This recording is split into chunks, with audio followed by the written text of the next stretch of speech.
Lesson planning, task-based learning. Effective lesson planning, particularly within communicative disciplines like language acquisition, demands a paradigm shift away from teacher-centered presentations toward methodologies that prioritize authentic student interaction and meaningful output. Task-based learning, TBL, sometimes referred to as task-based language teaching, TBLT, represents the pinnacle of this shift.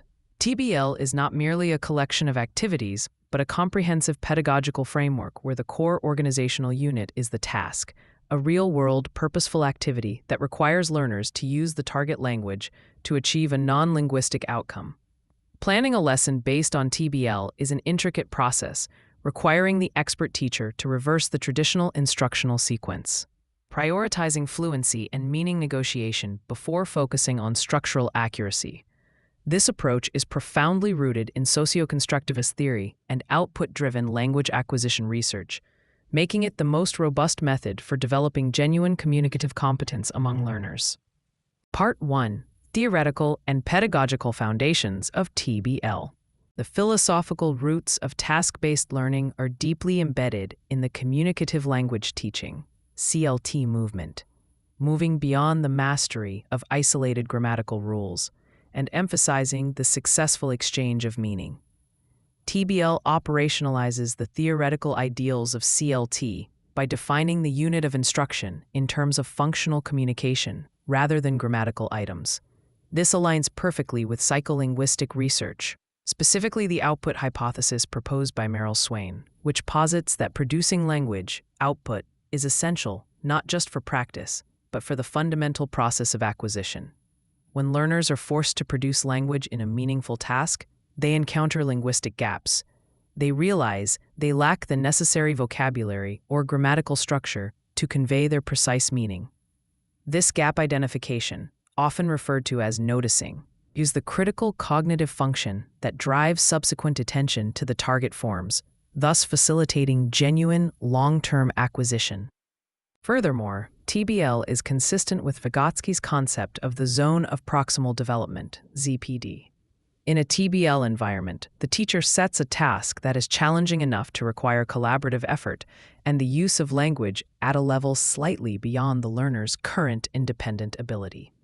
As students negotiate the meaning necessary to complete the task, be it planning a trip, solving a logistical problem, or presenting a proposal, they naturally engage in scaffolding for one another.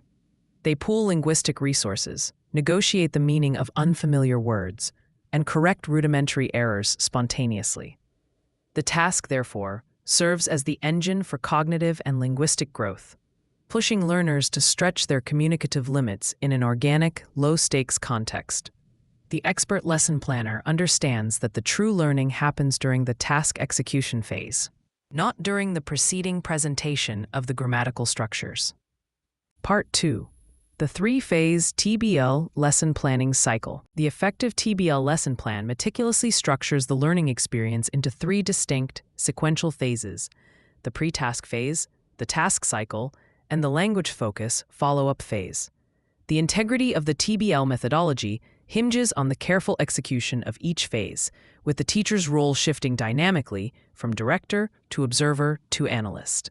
The pre-task phase, setting the stage and activating schema. The pre-task phase is the teacher's opportunity to set the context, clarify the task's objective, and provide essential cognitive scaffolding. The first step involves introducing the topic and the task goal, clearly defining the non-linguistic outcome the students must achieve. For example, the goal is not practice the past perfect tense, but rather create a logical timeline of a criminal investigation to determine the sequence of events. The task goal must be transparent and compelling. Crucially, the teacher uses this phase for schema activation and preparation. The expert linguist teacher anticipates the core vocabulary and functional language likely required and employs strategies like brainstorming, listing, or mapping to draw this knowledge out of the students. Elicitation. This preparation is designed to ensure students have the necessary tools to begin the task without being linguistically paralyzed, but it is deliberately not a formal, structured presentation of the target language. The teacher may also model the task by performing it with a strong student or acting as a participant, ensuring the procedural steps and expected output format are clear. Modeling is vital for reducing cognitive load related to task management, allowing learners to focus their limited resources on communication. The success of the entire lesson is often determined here, as a well-defined and engaging task creates the intrinsic motivation necessary to sustain effort through the subsequent, more challenging phases. The task cycle: negotiation, output, and cognitive conflict. This is the core of the TBL lesson, where students engage directly with the task goal. The task cycle is broken down into 3 critical stages. Number 1, task execution, doing the task. Students work collaboratively, often in pairs or small groups, to complete the task. The teacher's role here is that of a silent observer and facilitator. The teacher must resist the urge to intervene or correct grammatical errors, as the focus here is strictly on fluency, communication, and achieving the non-linguistic outcome. The authentic language use that occurs here is rife with negotiation of meaning, where students must clarify their intent, check comprehension, and use circumlocution to overcome linguistic deficits. This struggle is precisely where acquisition is triggered. The teacher listens, takes unobtrusive notes on recurring errors and language gaps, and manages the flow, ensuring groups remain productive. Number 2, planning and preparation. Once the task is completed, e.g., the group has decided on the best holiday destination, the students shift their focus to preparing their final report or presentation for the whole class. This stage introduces an element of accuracy focus and formality that was absent during the initial execution. Because they know their output will be shared publicly, students become self-corrective and seek to polish their language, making conscious decisions about verb tense consistency, appropriate vocabulary, and rhetorical structure. This is a vital transitional stage where the internal realization of the linguistic gap first encountered during the task is formally addressed by the learners themselves. Number 3, reporting. Each group presents the outcome of its task to the rest of the class, often in a structured format. For example, a short presentation, a debate, a poster display. The expert teacher facilitates audience interaction, ensuring that the reporting stage maintains communicative pressure and provides a public forum for meaningful language output. The audience engages by asking clarifying questions, providing feedback on the content of the report, or offering alternative solutions to the task problem. This final output is the summative performance for the task cycle, demonstrating the communicative achievement of the group. The language focus and follow-up phase, analysis and structured practice. A third phase is where TBL finally circles back to the formal study of language, but it does so reactively, based on the student's demonstrated needs, rather than proactively, based on the curriculum's predetermined sequence. Number 1, analysis and review. The teacher uses the notes taken during the task cycle to highlight key linguistic features. This includes A, reviewing successful language used by the students, positive reinforcement, and B, focusing on language gaps, the recurring errors or structures that students clearly needed but lacked. For instance, if many groups struggled with conditional clauses while planning their travel itinerary, the teacher now presents the grammar point in isolation. This is often done by guiding students to analyze the language used in the initial report preparation, making the target structure relevant because the students felt the need for it moments earlier. Number 2, focused practice. Following the analysis, the teacher engages the class in short, controlled, and accurate practice activities, often utilizing drilling techniques, repetition, transformation, substitution, to secure the accurate form of the new language structure or vocabulary. This is a critical stage that prevents fossilization of errors identified during the task. The focused practice is short and intense, ensuring the mechanics are clean before students are expected to use the language again. Number 3, future application. The lesson concludes by bridging the newly acquired accuracy back to communicative goals, often by setting a smaller, similar task that specifically requires the newly focused language item.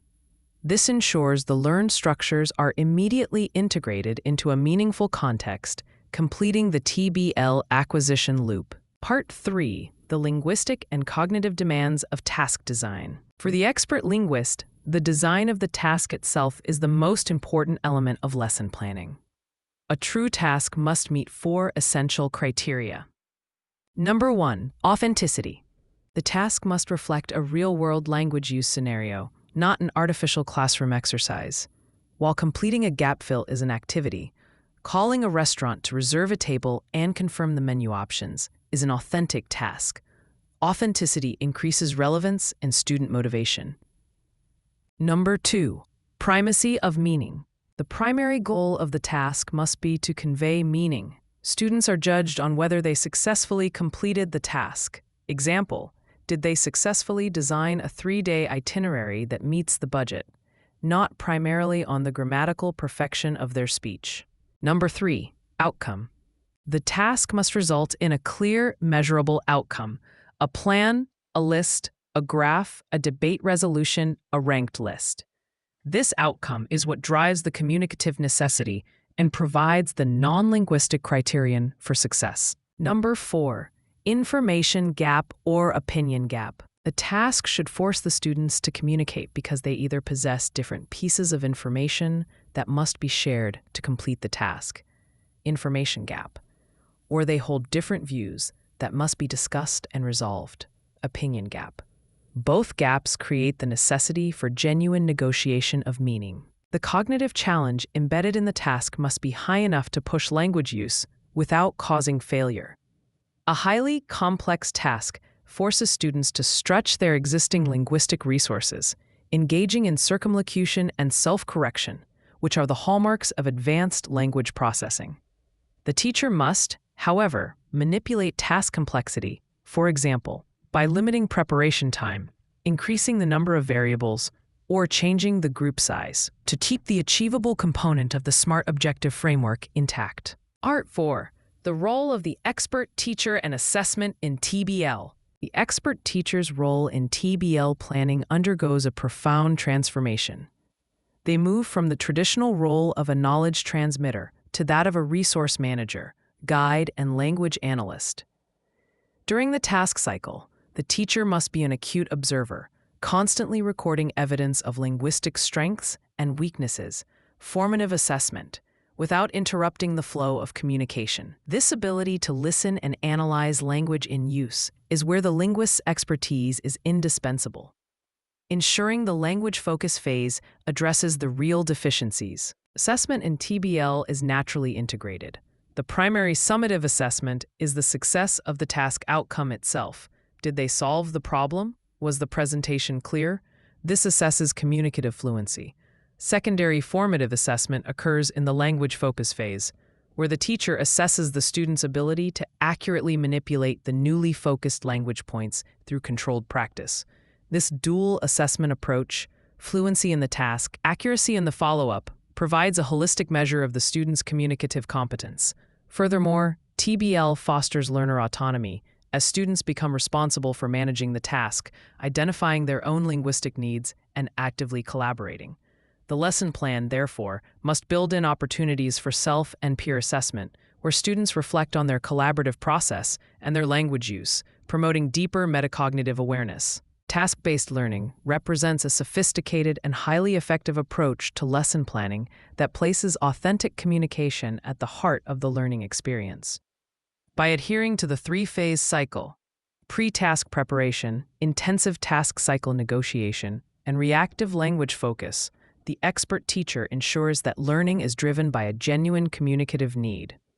TBL is theoretically sound, deeply motivating, and pragmatically superior for developing students who are not merely proficient in reciting grammatical rules, but who are fluent, confident, and capable of using language effectively in the complexities of the real world.